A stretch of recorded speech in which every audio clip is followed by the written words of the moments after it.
For thousands of years, some of the smartest people in the world have been asking themselves versions of the same question.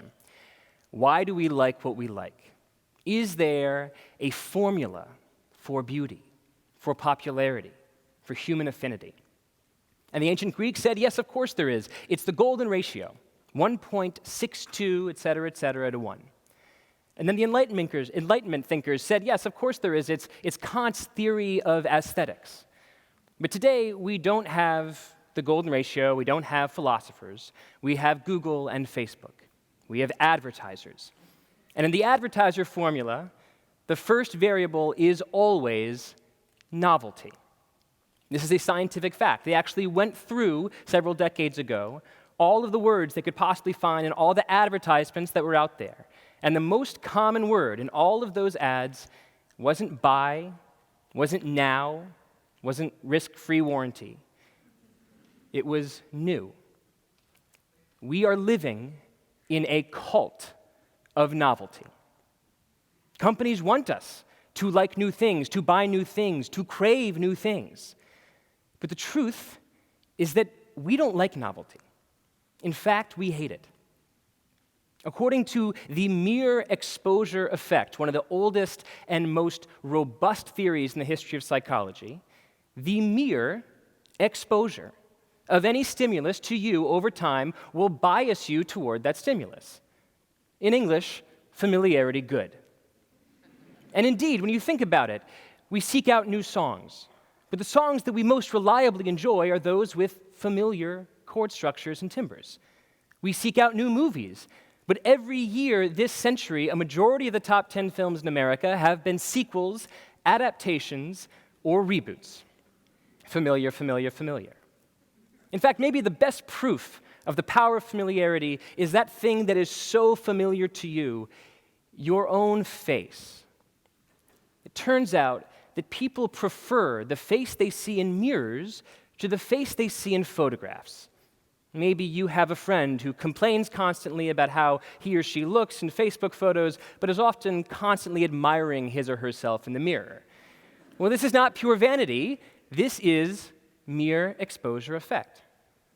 The face is slightly asymmetric. We see different versions when we see a reflection versus a photo. And if you're not a celebrity, then the version you're most used to seeing is not in a photograph, but rather in the most common reflection in the world, in a mirror. You prefer that version of your face, not because it's you at your most beautiful, but because it's you at your most familiar. In fact, the power of familiarity seems so deep that people think it must be written into our genetics. The evolutionary theory for the preference for the familiar is that if you're a hunter-gatherer and you're trawling the savanna of Africa and you see a plant or an animal and you recognize it, that's a very good sign that plant or animal has not killed you yet. So, of course, you should prefer it. But this creates an enormous problem for creators, for creative types. Because I just told you that people only like new things if they're just like old things. So the question before us today is, how do you balance familiarity and surprise in such a way as to design hits, to design things that people love? Is it possible to engineer a familiar surprise? And to begin to answer that question, I want to tell you a short story about a man who is a hero of mine, a hero of my book, but also a man that I would imagine 90 to 95% of this room does not know. His name is Raymond Loewy, and he designed the 20th century. Raymond Loewy was a French orphan who came over to the United States after World War I. And his brother picked him up in a cab, and this is in the 1920s where they drive down to downtown Manhattan, where one of the tallest buildings down there is the Equitable Building, which looks a bit like a tuning fork with sort of two large buildings rising into the sky. And Raymond Loewy takes an elevator to the top of this building, and he looks out over Manhattan from this vista. And he's expecting from his dreams in Paris to see a world that is beautiful, that is round, that is feminine. But the New York that unfurls in front of him is the exact opposite. It's grungy, it's noisy, it's the hulkiness of the industrial age. And Lowy makes a promise to himself and his brother. He says, I'm going to devote the rest of my life to beautifying America in my image. And Lowy did just that. Raymond Lowy designed the most famous car of the 20th century, the 1953 Studebaker. He designed the most famous train and locomotive of the 20th century, the Pennsylvania Railroad GG1. He designed the modern Greyhound bus and the modern tractor, the modern Coca-Cola fountain. He designed that pencil sharpener that looks like an egg with a little spindle coming out of it that you've seen in 100,000 classrooms. He designed the logos for Exxon and USPS. He basically designed all of 1950s Americana. And in fact, one day, Raymond Lowy was hanging out with his friend, and he saw the president's plane take off, and he said, "It looks gaudy." So President Kennedy invited Lowy to the Oval Office, where they sat on the floor and cut little papers until they achieved the perfect design for Air Force One. And in fact, the design that Raymond Lowy came up with there on the floor of the Oval Office with JFK still adorns the most famous plane in the world today. So the question is, what did this man possibly understand about human psychology, that he knew what we wanted from planes and trains and automobiles? This man was like Don Draper meets Steve Jobs for the 20th century. He understood everything. Unfortunately for us, Raymond Lowy had a grand theory of everything. It was called Maya, M-A-Y-A, most advanced yet acceptable. Raymond Lowy said that human preferences are torn between two opposing forces. On the one hand, there is neophilia, a love of new things, an appreciation for the new, a need to discover. But on the other hand, there is neophobia, a fear of anything that is too new, a deep conservativeness. And Lowy said that in order to make hits, you need to make products that live right at that intersection of the familiar surprise. To sell something familiar, you have to make it surprising. But to sell something surprising, you have to make it familiar. Now, Lowy was not a scientist, but this theory has been proved and validated by scores of studies and meta-studies since he died. It has been used to explain hits in technology, in academics, in culture, and even in politics. Let's start with technology. Technologists are often in the position of having to make something new and then make that new thing popular with an audience that doesn't understand it. This was the problem recently at Spotify. Spotify, obviously the famous streaming music company, which was developing its app, which probably many people in this audience have used, called Discover Weekly. If you haven't used Discover Weekly, every single Monday, Spotify will dump 30 songs onto your phone. And initially, they wanted those 30 songs to be entirely new, so that people had never heard the songs and they had never heard the artists. But when they were initially testing it, there was a bug in the algorithm that accidentally let slip through some familiar songs and some familiar artists. So they quickly fixed the bug and they kept testing. But what happened is that when they kept testing the app, once they'd fixed the bug, engagement with the app plummeted. It turned out that having just a little bit of familiarity in this discovery platform made it significantly more popular. To sell that which was surprising, they had to make it familiar. 2, academics. I'd imagine that most academics don't think of themselves as hit makers. They don't think of themselves as operating in a cultural marketplace. But in order to become a star in your discipline, you often need to be published by the most famous publishers. And therefore, you are essentially giving up your research, proposing your research to people who are essentially your audience. So in 2014, a group of researchers from Harvard University and Northwestern wanted to figure out what is the formula for a hit paper. They wanted to figure out what sort of paper was most likely to be accepted by the NIH. Was it really, really novel proposals, or was it extremely familiar ones? So they created a dummy list of 150 papers, and they coded each of them for novelty, and then they delivered those papers to a group of 150 researchers who scored their favorites. And the graph of that score looks a bit like an upside-down U. Over here, you have utmost familiarity. Over here, you have utmost novelty. But it turned out that the researchers who were evaluating these proposals, they too preferred that which they called optimally familiar, advanced, yet acceptable. Maya. 3, identity. In my book, Hitmakers, I spend a long time trying to figure out this issue of why do fashions exist? Indeed, if the brain is an organ of ancient chemistry, then why should we change our opinion of what is good? But of course we do. Guitar solos are weird in the 1930s, extremely popular in the 1970s, and then weird again in the 2000s. Skinny jeans are unpopular, and then popular, and unpopular, and popular, and they follow this sine curve. So why does this happen? Well, it's really important to understand that for the vast majority of human history, fashions really didn't exist. People wore the same clothes for centuries, for millennia. It never occurred to people wearing togas that they should somehow change the look of their toga from one decade to the next. But a really interesting way to look at fashion is to say, all right, well, let's say people clearly do have different, clothing fashion preferences, but let's imagine a make-believe store. And at this store, all clothes simply exist, they all cost the same price, and there is no marketing. And it's important to think about this store sort of in your head because as an economic writer, I often think, all right, well, to explain fashion, I would think that it must be explained by price or by the fact that J. Crew doesn't want you to wear a certain kind of pant anymore, so they take it away. Or they want you to wear a new kind of pant, so they market it. But imagine with me this magical store where all of the clothes exist and they're all the same price and marketing is impossible.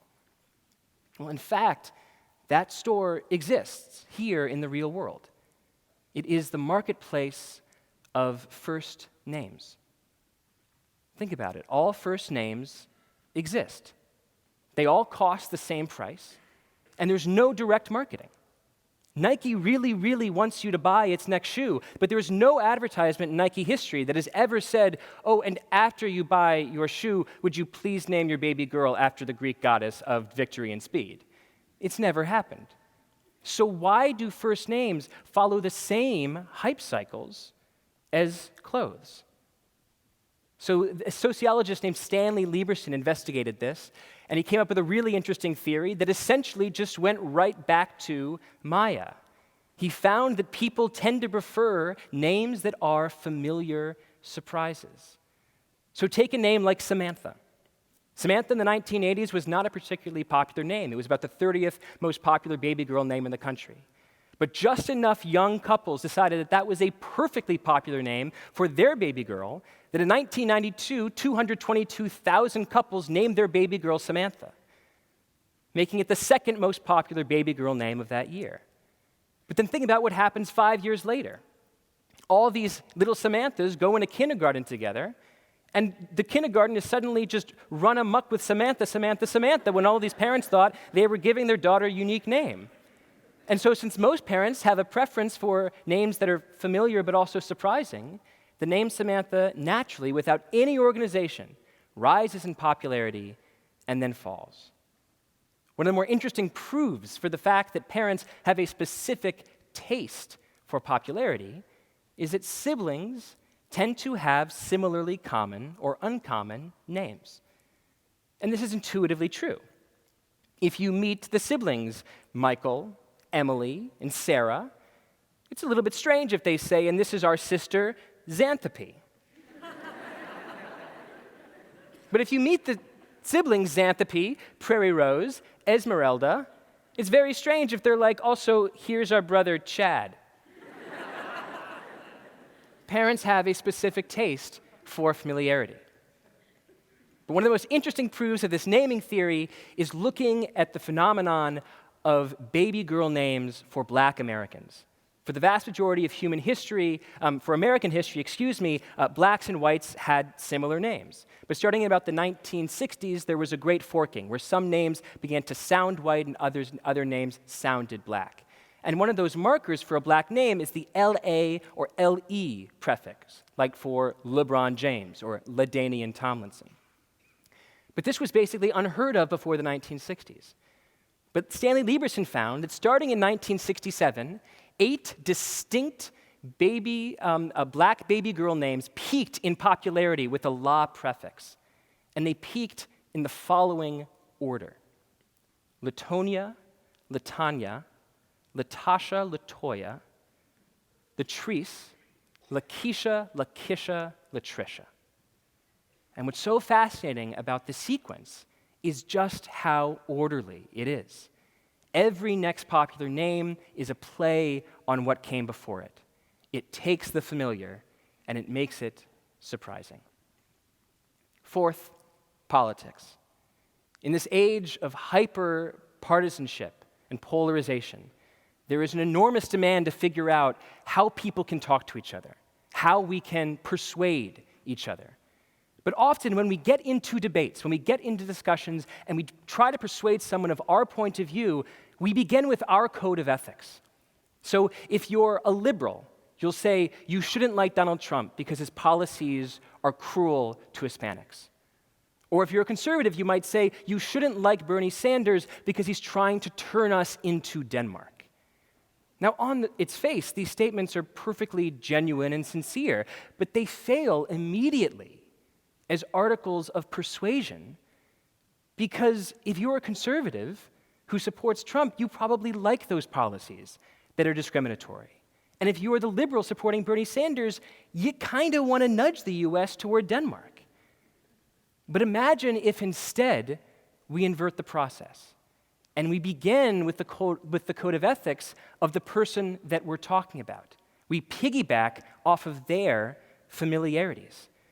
So if you're talking to someone as a liberal, and you're talking to someone who supports Donald Trump, you might say, one of the things that I've always respected about the Republican Party is their emphasis on patriotism, putting country over self, and seeking service. Help me think through times in Donald Trump's business career. He's been a paragon of these values. Now, you might not create a Bernie Sanders supporter on the spot. You might be slapped for insouciance. But you're going to get a lot farther following this path than you are putting forth first principles that the person you're speaking to disagrees with. The model that I've just proposed is called the moral foundations theory. And it says essentially that it's always more beneficial when debating with somebody else to begin with their first principles, to begin with their code of ethics, and then show how slow walking those code of ethics toward the center might make their position leak into your position. All debate involves a form of ideological advertising, and in both polemics and in products, to make it Maya, make it familiar. The last story I want to tell takes us back to Raymond Loewy, and it takes us back to his last assignment as an industrial designer. Raymond Loewy was told to design the interior habitat for the first NASA space orbital, the most surprising and unfamiliar and exotic environment you could possibly imagine a human being in deep space. And Loewy conducted a bunch of habitability studies, and he made some tweaks here and some tweaks there, but his most famous contribution to space history is that he cut a hole in the side of the NASA space orbital. He placed a sheet of glass there and created a viewing portal for Earth. Yes, that viewing portal that you have seen in all of those movies, that too is Raymond Loewy's innovation. And I cannot think of a more perfect illustration for Maya or a more beautiful inspiration to creators everywhere, because it says that a window to a new world can also show you home. Thank you.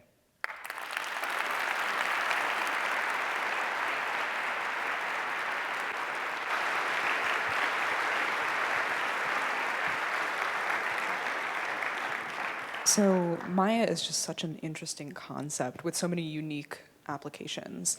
I'm wondering, Do you think that there are ways to apply this idea to help people from diverse backgrounds better relate to each other? Yeah, absolutely. I mean, one of the ideas that comes up in developmental psychology is this issue of sensitive periods, that people develop tastes, develop their particular familiarities during specific periods in their life, which tends to be relatively young. People tend not to change their taste in music or their taste in food after the age of 40 or 50.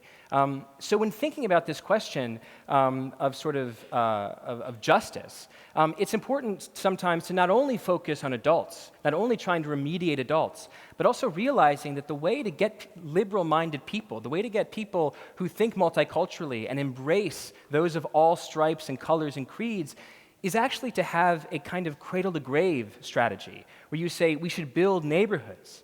We should focus on neighborhoods and build neighborhoods where you have a combination of ideologies and colors and creeds and all of this. So I think sometimes we think of justice as purely remedial, and of course there's lots of people doing very important work there, but it's also so important that we think about taste formation, even on important issues like politics, as being a project that involves the neighborhood level. Absolutely, thank you. Thank you.